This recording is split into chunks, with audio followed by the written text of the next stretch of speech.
سب سے پہلے نبی کریم صلی اللہ علیہ وآلہ وسلم کی ذات اقدس پر 3 مرتبہ درود پاک پڑھنا ہے۔ درود پاک آپ کوئی سا بھی پڑھ سکتے ہیں، چاہے تو مختصر درود صلی اللہ علیہ وآلہ وسلم پڑھ لیں، لیکن بہتر اور افضل یہی ہے کہ آپ نماز والا درود ابراہیمی پڑھیں۔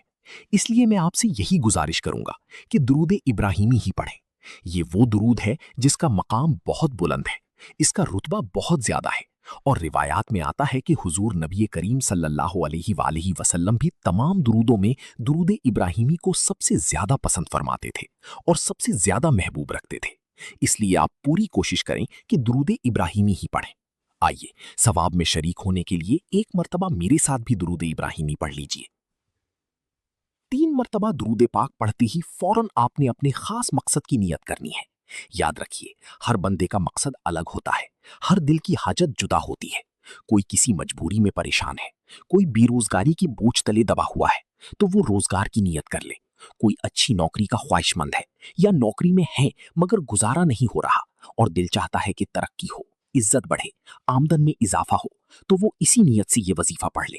کوئی اولاد نرینہ کا خواہش مند ہے تو وہ اسی مقصد کو دل میں بسا لے۔ الغرض جس مقصد، جس حاجت اور جس مراد کے لیے آپ یہ وظیفہ پڑھنا چاہتے ہیں آپ پڑھ سکتے ہیں، بس شرط یہ ہے کہ مقصد صاف ہو اور دل حاضر ہو۔ نیت کرتے ہی فوراً آپ نے ایک مرتبہ اعوذ باللہ من الشیطان الرجیم بسم اللہ الرحمن الرحیم پڑھ کر وظیفے کا آغاز کرنا ہے۔ یہ بات دل میں بٹھا لیں کہ جس کام کے آغاز میں تعوذ اور تسمیہ پڑھ لی جائے وہاں خیر بھی اترتی ہے، سلامتی بھی ملتی ہے اور برکت بھی نازل ہوتی ہے۔ جب آپ اپنے خاص مقصد کی نیت کر لیں اور تعوذ اور تسمیہ پڑھ لیں تو اب اپنی آنکھیں بند کر لیں۔ آنکھیں بند کر کے یوں محسوس کیجئے کہ دنیا جہاں سے آپ کا تعلق ختم ہو گیا ہے، ہر فکر، ہر شور، ہر آواز پیچھے رہ گئی ہے، اور یوں محسوس کیجئے کہ آپ اس وظیفے کو روضہ رسول کی جالیوں کے قریب بیٹھ کر پڑھ رہے ہیں۔ دل نرم ہو جائے، آنکھیں نم ہو جائیں اور زبان سے نکلنے والا ہر لفظ سیدھا عرش کی طرف جا رہا ہے۔ سب سے پہلے نمبر پر جو وظیفہ آپ نے پڑھنا ہے وہ اللہ رب العزت کے 2 نہایت بابرکت صفاتی ناموں کا وظیفہ ہے، اور وہ 2 نام یا فتاح یا کریم ہیں۔ ان دونوں ناموں کو آپ نے ملا کر پڑھنا ہے۔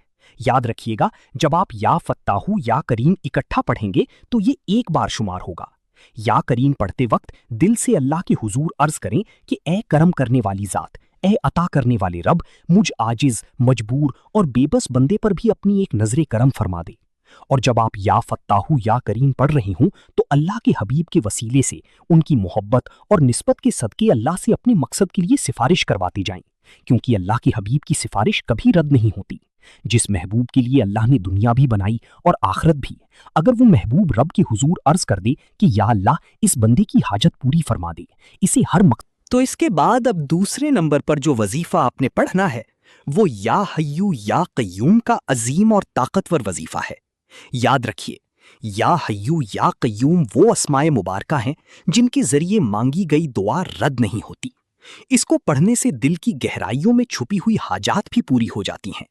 یہ خاص طور پر ذوالقعدہ کی 9 تاریخ پیر کے دن کی قبولیت والی گھڑیوں کا وہ مبارک عمل ہے جو تقدیر کے بند تالوں کو کھول دیتا ہے، آپ کے منہ سے نکلی ہر بات کو حقیقت بنا دیتا ہے، جس چیز کی طرف نظر اٹھتی ہے اس میں برکت، وسعت اور خیر ڈال دیتا ہے۔ اب توجہ سے سنیے کہ یا حیو یا قیوم آپ نے کیسے پڑھنا ہے اور کتنی بار پڑھنا ہے۔ یا حیو یا قیوم 1 بار ہو گیا، یا حیو یا قیوم 2 بار ہو گیا، یا حیو یا قیوم 3 بار ہو گیا۔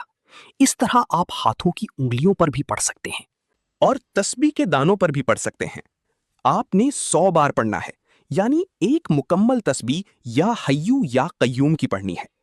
آج جو بندہ ذوالقعدہ کے اس بابرکت مہینے میں مالا مال ہونا چاہتا ہے، اللہ سے اپنی ہر بات منوانا چاہتا ہے، اپنے گھر کی تمام پریشانیوں، تنگیوں اور رکاوٹوں کا جڑ سے خاتمہ چاہتا ہے، تو وہ آج یہ تسبیح ضرور پڑھ لے۔ ایسے ایسے معجزات ظاہر ہوں گے، ایسی ایسی غیبی مدد آئے گی کہ آپ خود حیران رہ جائیں گے اور سمجھ نہیں پائیں گے کہ یہ سب کیسے ہو رہا ہے۔ بشرط یہی ہے کہ آپ نے 10 ذوالقعدہ منگل کے دن اس وظیفے کو بتائے گئے طریقے، ترتیب اور تعداد کے عین مطابق پڑھنا ہے۔ پھر دیکھنا رب کریم کس طرح کرم کے دروازے کھول دیتا ہے۔ جب آپ دوسرے نمبر پر یا حیو یا قیوم کو پورے 100 بار پڑھ لیں تو اس کے بعد اب تیسرے نمبر پر جو وظیفہ آپ نے پڑھنا ہے وہ قرآن پاک کی سب سے چھوٹی مگر نہایت عظیم سورت کا وظیفہ ہے۔ یہ اللہ کی وہ لاڈلی سورت ہے جس میں عطا ہی عطا ہے، برکت ہی برکت ہے۔ آپ نے تیسرے نمبر پر سورہ کوثر پڑھنی ہے۔ یہ سورت خاص طور پر دولت، رزق اور کشادگی کے حوالے سے بہت زیادہ مؤثر ہے۔ اگر آج کے حالات دیکھے جائیں تو ہر دوسرا بندہ کسی نہ کسی پریشانی میں مبتلا ہے۔ کوئی رزق کی تنگی سے ٹوٹ چکا ہے، کوئی کسی کی بیٹیاں جوان ہو رہی ہیں اور باپ کا دل کانپ رہا ہے کہ رشتے نہیں آ رہے، کسی کو اپنا مستقبل اندھیرے میں ڈوبا ہوا دکھائی دیتا ہے۔ تو یاد رکھیے، آپ کا جو بھی مقصد ہو، جو بھی حاجت ہو، بس ایک بار دل ٹوٹ کر، آنکھیں نم کر کے یہ وظیفہ اپنے رب کی بارگاہ میں پڑھ کر دیکھ لو، رو کر دیکھ لو، اللہ پاک ضرور عطا فرمائے گا۔ وہ رب دینے پر پوری قدرت رکھتا ہے، وہ رب ہمیشہ دینے کو تیار رہتا ہے۔ ہم ہی ہیں جو بار بار غلطیاں کر بیٹھتے ہیں، پھر معافی مانگنا بھی بھول جاتے ہیں۔ آج کا یہ وظیفہ اتنا خاص ہے کہ جو شخص ایک بار بھی پڑھ لے، اللہ پاک اس کی نصیب کے تمام بند دروازے کھول دیتا ہے۔ جب آپ سورہ کوثر پڑھ رہے ہوں تو دل میں یہ تصور رکھیے گا کہ 7 آسمانوں اور 7 زمینوں کا رزق اللہ پاک خود آپ کی قسمت میں لکھ رہا ہے۔ اپنے مقصد کو ذہن میں رکھتے ہوئے پوری توجہ اور یقین کے ساتھ یہ سورت پڑھنی ہے۔ اور اب سورہ کوثر کی تلاوت سماعت فرمائیں۔ اعوذ باللہ من الشیطان الرجیم، بسم اللہ الرحمن الرحیم۔ انا اعطیناک الکوثر فصل لربک وانحر ان شانئک ھو الابتر۔ اس سورت کو آپ ہاتھوں کی انگلیوں پر بھی پڑھ سکتے ہیں اور تسبیح کے دانوں پر بھی پڑھ سکتے ہیں۔ آپ نے صرف 29 بار پڑھنی ہے۔ یہ ایسی قرآنی سورت ہے کہ جسے پڑھتے ہی حاجتیں پوری ہونا شروع ہو جاتی ہیں، جسے پڑھتے ہی رزق کے دروازے کھل جاتے ہیں اور اللہ پاک اپنے خزانوں کی منہ کھول دیتا ہے۔ پہلے نمبر پر آپ نے 11 بار یا فتاح یا کریم پڑھنا ہے، دوسرے نمبر پر 100 بار یا حیو یا قیوم پڑھنا ہے، اور تیسرے نمبر پر 29 بار سورہ کوثر پڑھنی ہے۔ جب آپ یہ تینوں اعمال اسی ترتیب، اسی تعداد اور اسی توجہ کے ساتھ مکمل پڑھ لیں تو اس کے بعد آخر میں پھر 3 مرتبہ درود پاک لازمی پڑھنا ہے، وہی درود جو آپ نے عمل کے آغاز میں پڑھا تھا۔ اس کے ساتھ ہی آپ کا وظیفہ مکمل ہو جاتا ہے۔